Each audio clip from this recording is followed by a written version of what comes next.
Sungguh-sungguh Allah sangat ridho ketika seorang hamba itu makan ketika sesuap nasi dia muji Allah, ketika minum seteguk nasi dia muji Allah. Itu kalau orang diridhoni Allah itu wali betul. Itu untuk jadi wali itu gampang, kamu makan ridho, kamu nginjak buminya Allah ridho seneng, kamu hidup keseharian aman seneng. Nah ini supaya sampean kita semua ngaji betapa panduan Rasulullah untuk menggapai ridho Allah itu banyak yang keseharian sekali. Saking kesehariannya banyak dalam hadis dan itu sahih.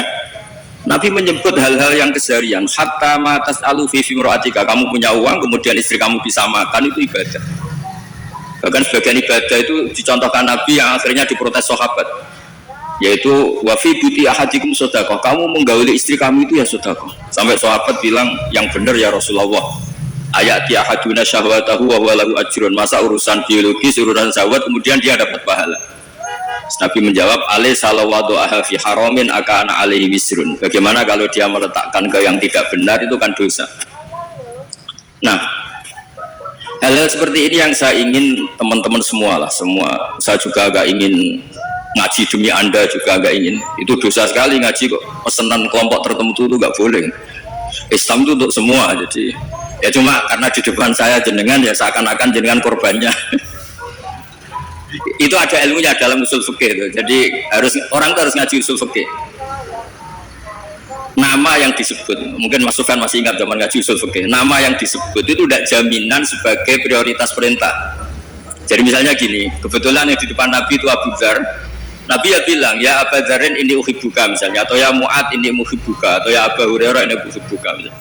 Banyaklah riwayat yang Nabi nyebut ya Abu Dzarin, ya Mu'ad, ya Abu Hurairah.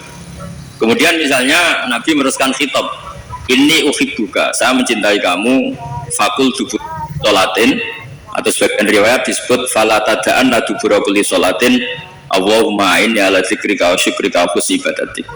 Saya mencintai kamu, siapa aja, Mu'ad bisa, Abu Dzar bisa, siapa. Saya mencintai kamu, mohon kalau habis sholat kamu jangan lupa wiridan Allahumma inni ala dzikrika wa syukrika wa husni ibadatik. Ya Allah, tolong kami permudah supaya mudah ingat Engkau. Anda tidak bisa mentang-mentang, wong nama saya Parmin, nama saya Purnomo, itu yang diperintahkan Mu'ad misalnya. Jadi yang disebut satu, tapi khitab itu untuk siapa saja. Saya teruskan ya. Jadi saya mohon semua kita melakukan kebaikan itu, kalau dalam kaidah fikih disebut al-yakin la yuzalu bisyak. Banyak kebaikan yang kebenarannya itu 100%, tidak punya efek samping ke pihak lain, ke kelompok lain, ke komunitas lain. Itu tadi misalnya Anda makan dan itu murah sekali, hanya butuh satu piring, setiap punyaan kamu muji Allah, setiap minum kamu muji Allah. Itu redaksinya Rasulullah SAW disebut Allah sangat ridho ketika seorang hamba makan kemudian dia memuji Allah, atau minum kemudian dia muji Allah. Logikanya gampang, negara seperti ini yang kamu harapkan bentuknya kayak apa, mertua, ipar, komunitas, tetangga, itu nyata terjadi itu kan belum pasti. Sementara yang mesti terjadi adalah kamu butuh makan, kalau tidak mati, butuh minum, kalau tidak mati, butuh bumi yang nyaman ditempati, kalau tidak kita juga mati. Sebab itu Allah kalau menyebut nikmatnya itu hal-hal yang keseharian. Alladzi at'amahum min ju'. Allah itu siapa?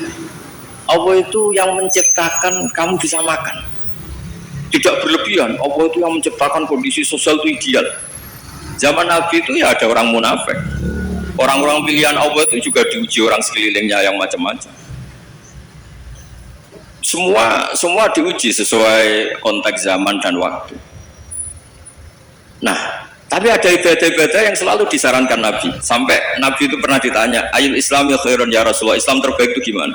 Jawaban Nabi itu unik, it'amut ta'am, Islam terbaik itu ya makan-makan, jangan santai-santai.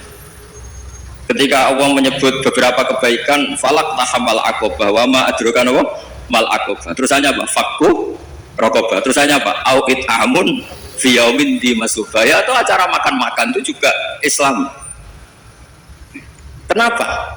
Ya bayangkan kalau tidak ada makanan kita mati kan. Kondisi sosial tidak ideal tuh Anda masih gak apa-apa, tapi kalau Anda tidak makan, Anda tidak minum, Kamu punya istri cerewet masih bisa hidup, punya mertua cerewet masih bisa hidup. Tapi kalau tidak makan bisa mati. Berarti penting mana istri sama makan? Penting mana? Makan. Semoga istri Anda dengar. Nanti kamu disuruh makan tapi pulang deh. Itu kalau dibahasakan makan masih memahami. Penting mana nasi satu piring dengan istri. Nggak ada nasi mati, nggak ada istri belum mati. Penting mana? Gak berani jawab kan? Ternyata Anda ada garang kan di depan istri. Jadi saya mohonlah, mungkin Mas Sufyan Sauri tadi yang bisa bantulah teman-teman tuh ngaji yang keseharian saja. Karena kita nyari ridha Allah itu berdasar firman Allah, dan firman Allah itu menyebut keseharian tuh yang gampang. Itu tadi misalnya wa min ayatihi manamukum bil laili wan nahar. Termasuk ayat-ayat Allah itu kamu tidur. Maka dulu itu ada guyonan, ada tokoh Mu'tazilah, kelompok dalam Islam yang berpikir manusia itu bisa menentukan ikhtiarnya sendiri. Karena saya bisa duduk, ingin berdiri. Karena kelompok ini nggak terima kalau semua kehendak Allah, nanti bagaimana kalau semua kehendak Allah kok ada hisab ya, ada sanksi. Lucunya itu dia akhirnya, ini cerita ya, mencintai seorang perempuan cantik sekali. Dan itu dia menjadi ahli sunnah itu oleh hal-hal yang sepele. Karena istrinya cantik, ya namanya suami istri hubungan intim. Terus ditanya, Mas masih ingin lagi? Masih. Silahkan diulang lagi. Wah ya tidak bisa. Katanya manusia bisa menentukan yang diinginkan. Itu tobat itu. Itu nggak bisa ditobatkan Mas Sufyan Ats-Tsauri. Orang cantik yang mudah nobatkan orang itu orang cantik. Segampang itu. Akhirnya kita tahu. Makanya kalau dalam kitab Hikam itu disebut al-aqil mayyakul madza yaf'alu wa hubi wal ghafil mayyakul madza af'al. Orang yang punya akal karena sadar ini wilayah Allah, semua milik Tuhan, itu dia tiap hari berpikir besok Allah akan melakukan apa terhadap dunia ini. Kamu merencanakan suatu mau plesir ternyata gempa, mau wisata ke Rusia ternyata perang. Kamu tidak pernah tahu apa yang akan terjadi besok. Wa ma tadri nafsum madza taksibu ghadan. Tapi anda semua kita ini sering punya jadwal permanen. Makanya saya kalau diundang siapa saja bisa netek. Yang jelas Gus ini acara penting. Ya masih acara penting nggak pangeran ngersakno piye kok ape dadi pangeran ya kamu kok mau jadi Tuhan. Itu kadang ya kiai. Penting Gus acara ini jenengan harus memastikan bisa. Loh kamu itu yang ngajarin tauhid sesuatu itu biadillah kok bilang-bilang apa pas? Pasti. Kalau saya terus tak tobatkan kamu kata saya. Ya kalau gitu Gus bilang insya Allah. Wah itu hati saya, fisik saya, roh saya sudah bilang insya Allah. Nggak usah kamu latih kata saya. Nah hal-hal tauhid keseharian itu gampang sebetulnya. Wal ghafil yaqulu madza af'al. Tapi orang yang lupa Allah dia setiap hari bilang besok apa? Kita bisa melakukan apa? Seakan-akan dia itu aktor, dia penting, dia subjek permanen dia. Padahal kita ini hanya objek kehendak Allah Subhanahu wa taala. Karena kita yakin sesuatu yang terjadi di alam raya ini kita tidak bisa apa-apa. Makanya saya sering ngaji, sering bilang saya, ketika Anda mensifati Allah, dia yang menghidupkan. Sudah itu tanamkan, jika ketika kita mati, santai saja. Kenapa santai? Allah punya cara menghidupkan kita. Zaman kita hidup juga gak tahu caranya ngelola jantung, ngelola paru-paru. Kamu juga gak tahu ngelola oksigen yang tidak beracun, tidak mengandung polusi. Tahu-tahu hidup. Gak ingin tua ya tahu-tahu tua, gak ingin mati tahu-tahu mati. Selama ini kita hidup juga gak tahu apa-apa sebetulnya. Hanya gaya tok, punya jadwal, punya planning. Kalau kamu bisa menentukan pilihan Anda, pasti Anda istrinya cantik, 4 neriman semua, kona'ah semua. Nyatanya enggak kan? Sudah 1 jelek, cerewet. Oh itu kan, nyatanya enggak bisa apa-apa Anda kan? Dan kamu bawa mati lagi. Itu kan, istri Anda juga gitu, punya keinginan, punya suami yang ganteng, yang jabat, yang neriman, yang enggak poligami. Ya enggak kesampaian juga. Kalau kita ngitung tingkat kegagalan kita itu gagal terus. Ya kan? Nah, terus ingat Allah, madza yaf'alu wa bi. Orang yang punya akal selalu berpikir Allah itu menghendaki apa terhadap saya.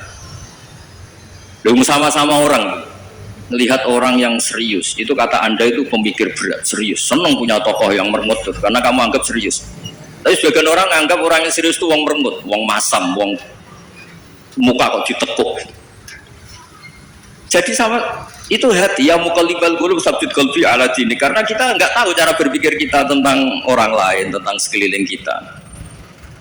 Misalnya kita orang baik yang jenis ngurmat fakir miskin, ada orang bangun masjid mewah itu janggal. Apa artinya masjid mewah kalau banyak orang kelaparan? Tapi kalau yang jenis pendidikan, apa artinya masjid mewah kalau tidak bisa ngaji? Nanti yang jenis infrastruktur, apa artinya ini kalau semuanya punya sudut pandang yang berbeda-beda. Dan Islam mengapresiasi semua kebaikan. Tapi katakan semua kebaikan itu adalah kehendak Allah Subhanahu wa taala. Karena apapun baik Anda itu pakai fasilitas yang diberikan oleh Allah Subhanahu wa taala. Sehingga ini yang disebut qulillah tsumma darhum fi khawdihim yal'abun. Ya, kembali tadi ke tema-tema bahwa keseharian Anda ini sudah Islami. Saat Anda tidak bisa melakukan apa saja.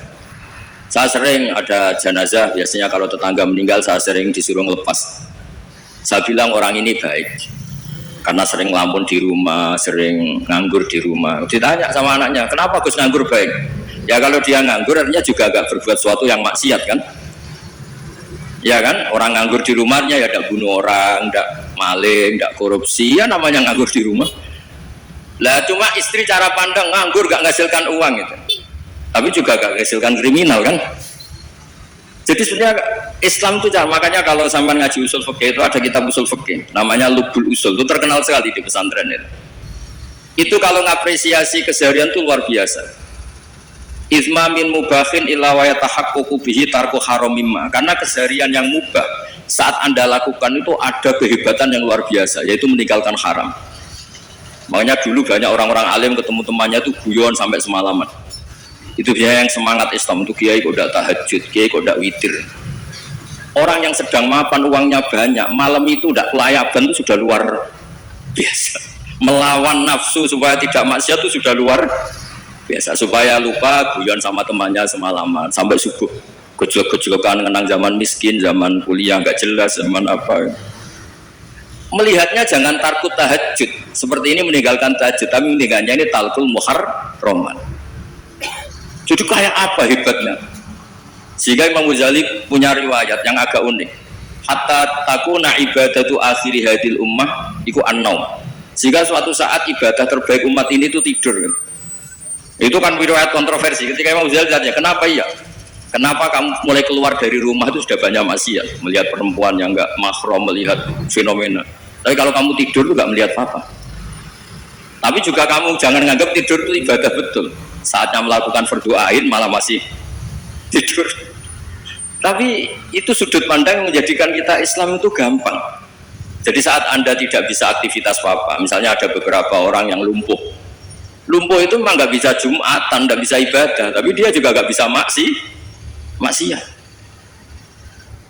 Tidur itu memang Anda saat itu tidak bisa tahajud, tidak bisa witir, tapi saat itu ada zina, ada maling, tidak gosipkan orang, tidak bully orang, tidak menanamkan kebencian, tidak hasud.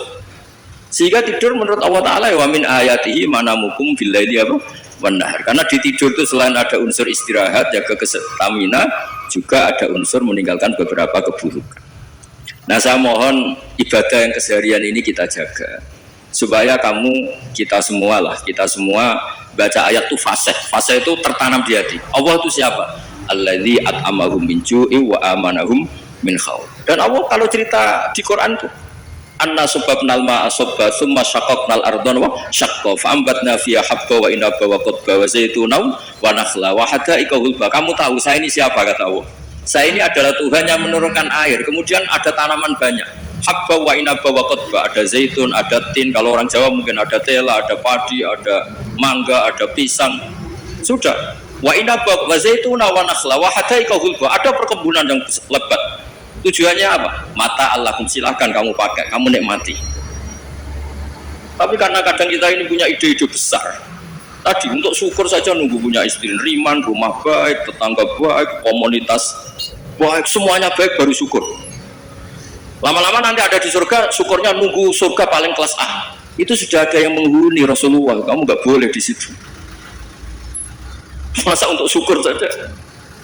Repotnya Masya Allah. Jadi mohon Quran yang kalau Anda hafalkan juz amma itu kan ada ayat-ayat yang kayak tadi. Ya, fal yang juril insanu ila ta'ami. Coba lihat Apa yang kamu makan itu? Dari mana? Dan untuk mempertahankan hidup kamu keseharian. Jadi jangan kira ibadah itu harus membentuk komunitas yang versi Anda. Ibadah itu harus yang hal yang mulu-mulu. Kesehariannya Anda alami.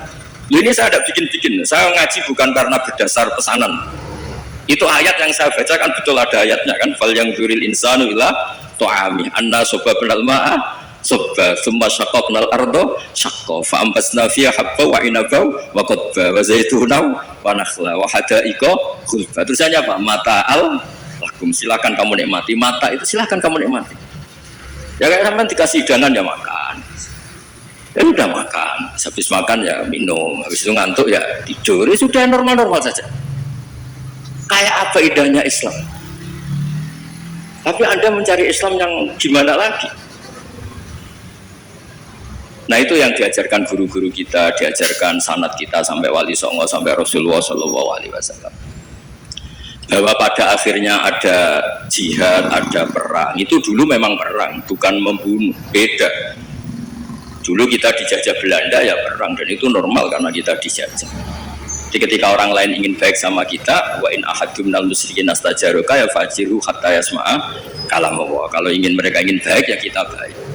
Makanya ada istilah musta'man, mu'ahad. Kalau mereka ingin damai, berdampingan dengan kemajmukan ya itu yang lebih baik. Karena memang Islam menghormati proses perdamaian. Wa in janahu nawal lisalmi ya fajnah lah. Kalau ingin damai ya kita harus